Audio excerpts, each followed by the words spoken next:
안녕하세요. 결혼한 지 올해로 22년 차 딸 하나를 키우고 있는 50대 여성입니다. 이 나이에 어디 가서 제 얘기를 하기도 마땅치 않고 그렇다고 아무 일도 없었던 것 마냥 지나가자니 우라통이 치밀어서 익명의 힘을 빌려서라도 하소연 좀 하려고 찾아왔습니다. 제가 원래 제 얘기를 하는 편이 아니다 보니 말하다 보면 좀 두서가 없을 수도 있는데 그래도 양해해 주시면 감사하겠어요. 남편하고는 저는 원래 같은 회사를 다녔어요. 다만 남편은 저보다 입사도 먼저 했고 팀도 다르다 보니 처음엔 서로 얼굴만 알았지 딱히 가까워질 계기가 없었네요. 하지만 몇 년 후 남편이 저희 팀으로 오면서 어쩌다 보니 제가 남편을 서포트하는 일이 많아졌고 그렇게 친해졌어요. 다만 남편은 워낙 이전 팀에서도 그렇고 인물도 좋고 매너도 좋아서 인기가 많았거든요. 그에 반해 저는 눈에 띄는 사람이 아니기도 했고 원래 제가 이성 쪽은 좀 둔한 편이기도 해서 남편에겐 별 관심이 없었는데 하지만 어째서인지 하루는 남편이 저에게 정식으로 교제를 해보고 싶다며 연락을 해왔고 막상 그런 고백을 받으니 그 기분이 묘하면서도 싫지는 않더라고요. 그래서 한번 만나보자 한 게 이렇게 부부의 영까지 맺게 될 줄은 몰랐죠. 그때는 딩크라는 말도 잘 몰랐는데 어쨌든 남편이나 저나 아이 생각이 없었어요. 그래서 결혼하고 한 3, 4년 동안은 계속 신혼부부처럼 알콩달콩 서로만 바라보고 살았죠. 덕분에 양가 부모님들은 마음고생을 많이 하셨어요. 시댁에서는 혹시 저한테 문제가 있는 건 아니냐 의심도 하시고 그리고 그 무렵엔 솔직히 저도 아이 생각이 없으면서도 딱히 피임을 하는 건 아닌데 왜 안 생길까 하는 걱정이 들긴 하대요. 그래서 남편하고 병원이라도 가봐야 하나 어째야 하나 하루가 다르게 고민이 깊어져만 갔는데 그해 제가 임신을 했어요. 처음 제 임신 소식을 알렸을 때 양가에서 얼마나 좋아하셨는지 모릅니다. 다만 양가의 반응이 조금 다르긴 했어요. 친정부모님은 손녀 손자 상관없으니 제 몸 하나 잘 챙기라 하셨던 반면 시부모님은 무조건 아들을 낳아야 한다고 몇 번이나 강조를 하셨습니다. 사실 시부모님이 워낙 옛날 사고방식이 강하신 분들이라 특히나 손자를 원하실 거란 건 어느 정도 예상은 하고 있었어요. 하지만 그렇게 임신 소식을 알리는 며느리 면전에다 대고 아들을 낳아야 한다고 대놓고 말씀을 하실 줄은 몰랐죠. 그래서 무척이나 당황스러웠던 기억이 지금도 생생하네요. 그리고 임신 7개월 차에 다니던 산부인과에서 저는 제 뱃속에 아이가 딸이라는 소식을 듣게 되었습니다. 그 소식을 들었을 땐 솔직히 아무 생각이 없었어요. 뭐라고 설명을 해야 적절할까요? 아마 아들이란 소식을 들었다고 해도 똑같았을 거예요. 그저 뱃속에 아이가 건강히 자라고 있다는 사실에 기뻤으니까요. 비록 얼마간의 흥분이 가라앉고 나서야 그저 손자 타령을 하시던 아버님 생각이 나긴 했지만 그래도 뭐 어쩔 수 없다고 생각했죠. 그런데 손녀라는 소식을 전해들은 아버님의 반응은 상상 이상으로 차가웠습니다. 남편이 손녀를 보게 되실 거라며 아버님께 소식을 전하곤 형님 애들처럼 우리 딸 이름도 직접 지어주실 거냐 물었더니 무슨 기집애 이름을 지어달란 소리를 하냐며 화를 내셨거든요. 그때 정말 서운했어요. 그리고 아이 출산 후에도 아버님은 병원에 와보지도 않으셨죠. 어느 정도 몸조리가 끝나고 나서야 제가 딸 데리고 시댁에 인사를 드리러 갔는데 그때도 아버님 반응은 본체만 채셨고요. 뿐만 아니라 대화를 나누다 미역국 얘기가 나오니 어머님께선 기집애 낳고도 미역국을 먹느냐며 세상 좋아졌단 소리를 하셨는데 참으로 어이가 없더라고요. 아무튼 이후로도 어머님 아버님은 도통 저희 애가 어떻게 자라는지 잘 지내고는 있는지 궁금해하시는 일이 없으셨고 그래서 저도 명절이나 시부모님 생신처럼 찾아뵈야 할 날이 아니면 굳이 시댁에 가질 않았어요.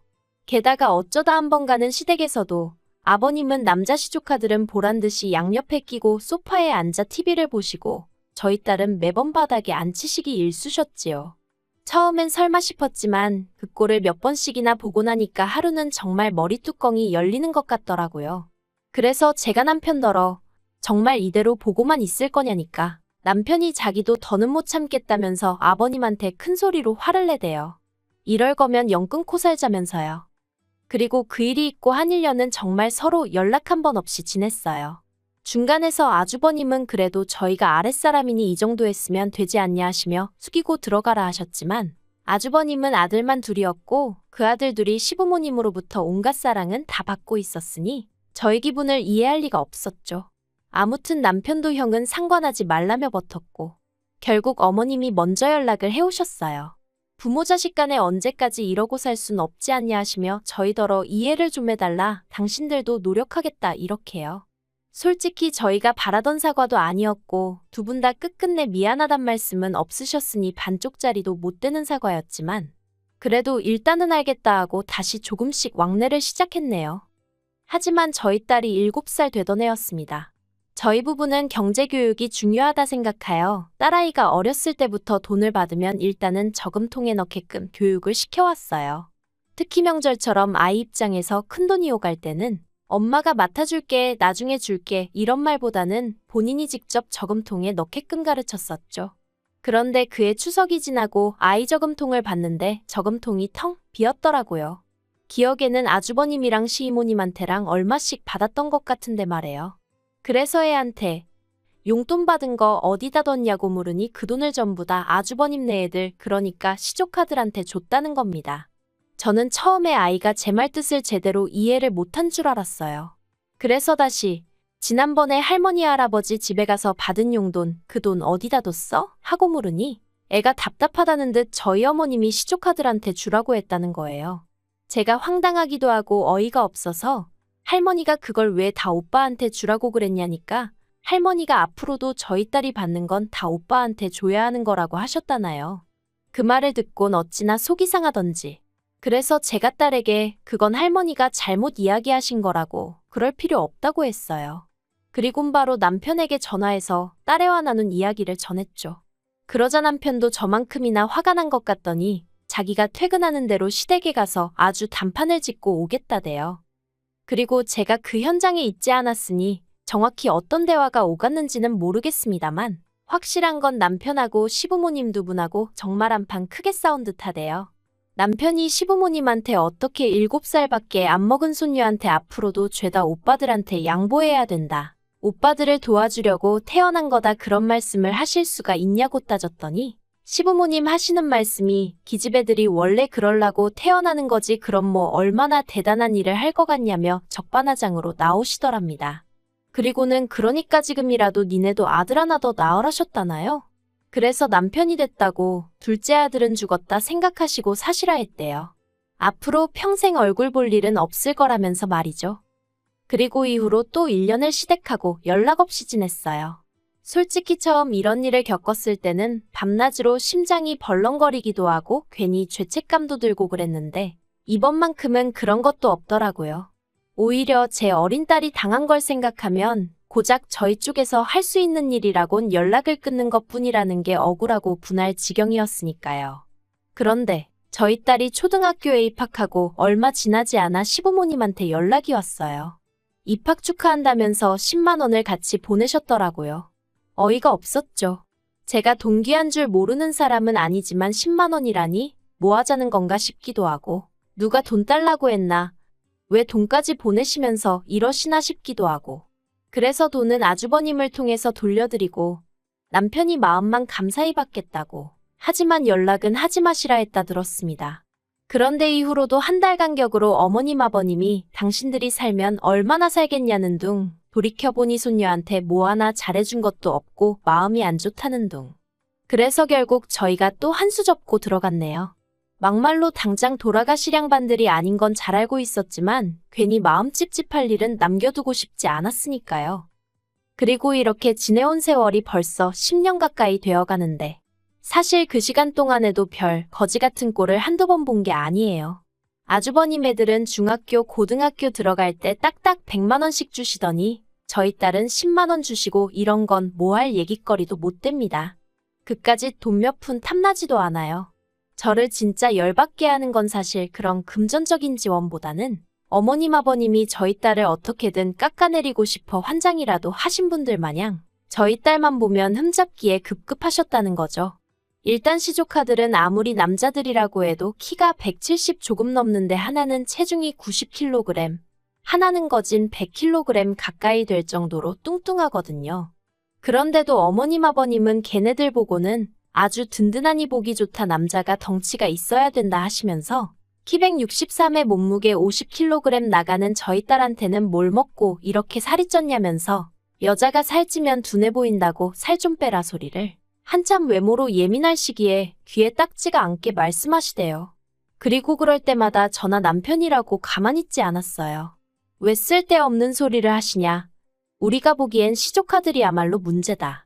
심지어 한 번은 남편이 아버님더러 아버지는 눈이 어떻게 되신 거 아니냐고 뚱뚱한 거 마른 거 분간도 못 하시냐고 어디 돋보기라도 맞춰드릴 거냐고 빈정거리더라니까요. 그런데 지난해 생각지도 못한 얘기를 듣게 되었습니다. 저희 시부모님은 매년 건강검진을 받으시기에 작년에도 별탈 없이 지나가겠거니 했는데 아버님이 간경화 판정을 받으셨거든요. 그리고 판정과 동시에 스트레스를 받으셔서인지 건강 상태가 급속도로 악화되는 듯 하더니 결국 봄에는 급기야 복수가 차서 입원까지 하시대요. 그리고 집안 분위기는 난리도 아니었어요. 어머님은 당장이라도 아버님이 돌아가시는 거 아니냐고 무슨 초상 치르는 집 마냥 매일같이 전화해서 하소연을 하시고 그런 어머님을 상대해주느라 저희 남편은 남편대로 고생을 했죠. 그리고 그런 와중에 어머님은 제가 아버님 병수발을 들기 바라셨는데 저는 그럴 수가 없었습니다. 딸애가 한참 공부에 열을 올려야 하는 시기였으니 엄마인 저도 마음이 온통 그쪽으로 쏠려 있었거든요. 그래서 저 말고 형님한테 말씀해 보시라니까 거긴 안 된답니다. 그러면 당신 큰아들하고 손자들 식사랑 뒷바라지는 누가 하느냐고요. 그리고 이건 제 지나친 생각이었을지도 모르지만 그런 와중에도 손자랑 손녀를 차별하신다는 생각에 솔직히 오만정이 다 떨어지더라고요. 그래서 병수발이고 뭐고 더 하기 싫고 그래서 더 안 했어요. 까놓고 말해서 시댁에 돈이 없는 것도 아니고 힘드시면 간병인 부르시겠지 싶어서 솔직히 모른 척 했네요. 그러다 결국 아버님이 간암 판정을 받으셨습니다. 병원에서는 하루라도 빨리 간을 이식받는 게 제일 좋다고는 했지만 솔직히 간을 이식받는다는 게 쉬운 일은 아니잖아요. 흔한 일도 아니고요. 아무튼 그래도 아들이 둘이나 있고 아버님 형제분들도 계시니 전 별 걱정은 안 했습니다. 아니, 걱정은 되었지만 그렇다고 제가 달리할 수 있는 일이 있던 것도 아니니 별다른 의견을 내지 않았다고 해야 할까요? 그런데 그 이야기가 있고 며칠 뒤 어머님한테 연락이 왔는데 시간 날 때 저희 딸을 데리고 가서 조직검사를 받아보라대요. 좀 황당하기도 하고 제가 설마 싶어 어머님께 아주버님네도 전부 다 검사를 받았냐 물었습니다. 그랬더니 어머님이 그게 너랑 무슨 상관이냐 하면서도 당신이 지금 아쉬운 상황이라 그러신 건지 이네 거기도 다 받았으니 저희도 잔말 말고 가서 받으랍니다. 그리고 알고 보니 이미 저희 남편도 가서 받고 왔더라고요. 그러니 솔직히 너는 선택지가 없었죠. 그래서 정말 내키진 않았지만 딸하고 같이 조직검사를 받았어요. 그런데 결과가 나오고 나서 보니까 아주버님하고 남편은 아버님하고 혈액형이 달라서 안 된다지. 시조카들은 비만 때문인지 간염에 당뇨가 있어서 기증을 할 수가 없다지. 그런데 저하고 제 딸하고 둘은 적합 판정이 나왔습니다. 어이가 없었어요. 왜 하필 우리 둘이 적합 판정이 나온 건지. 이 소식을 전하는 병원에서는 가족 내에서 둘이나 나오기가 쉽지 않다며 잘 됐다고 축하하는 눈치던데 이게 도대체 뭐가 잘 됐다는 건지 정말 짜증이 나더라고요. 저요 솔직히 제 간을 아버님께요 절대 드리고 싶은 생각 없었고요. 게다가 저희 딸이요 말할 필요도 없죠. 제 딸 몸에 칼을 뗀다니 그것도 아버님을 위해서요? 가당치도 않은 소리였죠. 그런데 어쨌든 이 이야기가 아버님은 물론이고 어머님과 아주버님 귀에까지 들어갔습니다. 아버님한테 전화가 걸려왔는데 좋아서 어쩔 줄을 몰라 하시더라고요. 그러면서 하시는 말씀이 당신은 복도 많다면서 주변에서 얼마나 부러워하는지 모른다나요. 그리고 그런 아버님의 말씀에 저는 한마디도 대꾸하지 않았어요. 아버님에겐 정말 좋은 감정이 하나도 없긴 했지만 그래도 제 남편의 아버지시니 제 것도 저희 딸 것도 드릴 생각 없어요. 그 소리를 차마 못하겠더라고요. 그런데 그때 아버님이 먼저 하시는 말씀이 제 거 말고 저희 딸 거로 달랍니다. 그래도 젊은 애 걸 받아야 더 오래 갈 거 아니냐면서 그리고 젊은 애들은 회복도 빠르니 그게 좋을 것 같다나요? 기도 안 차서 말도 안 되는 소리 하지 마시라 했어요. 저도 그렇고 저희 딸도 그렇고 가는 못 드린다고요. 그리고 이 일로 온 집안이 말 그대로 쑥대밭이 되었습니다. 아주버님은 아버님이 저러다 돌아가시면 제가 죽인 거나 마찬가지라며 가만히 있지 않겠다 했고 어머님은 저는 그렇다 쳐도 저희 딸은 엄연히 최씨 집안 핏줄이니 제가 이래라 저래라 할 권리가 없다나요. 그래서 저희 딸에게 할아버지에게 간드리고 싶냐고 제가 대놓고 물어봤어요. 그리고 애들이 어리다고 해서 속이 없는 게 아니잖아요. 한다는 말이 만약 외할아버지가 달라고 하셨으면 그동안 자기를 너무 예뻐해 주셨고 잘해 주셔서 드렸을 것 같은데 친할아버지는 아니랍니다. 싫대요. 맨날 오빠들하고 자기 비교하고 무시하고 칭찬은 한 번도 안 해주고 못생겼다 멍청하다 나쁜 말만 하셨는데 자기가 왜 자기 간을 들여야 되냐며 싫다고 딱 잘라 말하던걸요. 그래서 이 얘기를 남편을 통해 시댁에 전했습니다. 기증자를 더 알아보시든 어쩌시든 서두르시라고 저희한테 기대하지 마시라는 말과 함께요. 그러자 어머님이 기어이 이튿날 저희 집으로 쫓아오셨더군요. 남편하고 저는 한 번은 겪었어야 하는 일이라 생각했기에 오히려 덤덤했어요. 그리고 다행히 그날 저희 딸을 제가 친정에 보냈었거든요. 남편하고 기증 문제로 얘기를 하다 보면 큰 소리가 날지도 모르겠다 싶었는데 딸이 듣게 하긴 싫었으니까요. 어머님께서는 저더러 벌써 당신 손녀를 빼돌렸다며 경찰에 신고를 하겠다 하셨지만 남편이 부모가 괜찮다는데 할머니가 무슨 자격으로 신고를 하냐며 어디 마음대로 하시라고 딱 자르더니 기증 문제면 더 할 얘기 없다고 어머님 말문을 막아버렸습니다. 그러자 어머님이 남편더러 네 아버지가 너한테 어떻게 했는데 너가 이러냐면서 자리에 앉아 엉엉 우시더라고요. 그러니까 남편도 어머니 아버지껜 죄송하지만 지금 내 가정은 이 사람하고 우리 딸인데 어쩌겠냐. 두 사람이 싫다는데 내가 강요할 수는 없다. 그러니까 어머니 아버지도 내 와이프고 딸이고 귀한 줄 알고 잘 좀 해주시지 그랬냐 하는데 제 마음이 다 착잡하더라니까요. 그래서 결국 저나 저희 딸이나 기증은 안 하기로 했고 시댁하고도 완전히 연을 끊기로 했어요. 남편은 저더러 신경 쓸 거 없다 하고 실제로 집에서도 속은 어떤지 몰라도 속상하다거나 서운한 티를 내지 않네요. 모르겠습니다. 이러다 아버님이 정말 돌아가시기라도 하면 제가 후회하진 않을지. 하지만 그래도 계속 똑같은 소리지만 저도 싫고 저희 딸은 더더욱 안 된다는 생각이에요. 그러니 시부모님이 모든 걸 인정하고 받아들이시지 않는 이상 이 관계가 회복될 일은 없지 않을까 싶네요. 저희 모녀에게 손가락질하는 사람들도 있겠죠. 하지만 지난 세월 동안 저나 저희 딸이 받은 서름을 안다면 꼭 그럴 수만은 없을 텐데요. 아무튼 마지막으로 아버님께도 좋은 소식이 있길 바라며 더는 시댁에 대해선 생각하지 않으렵니다.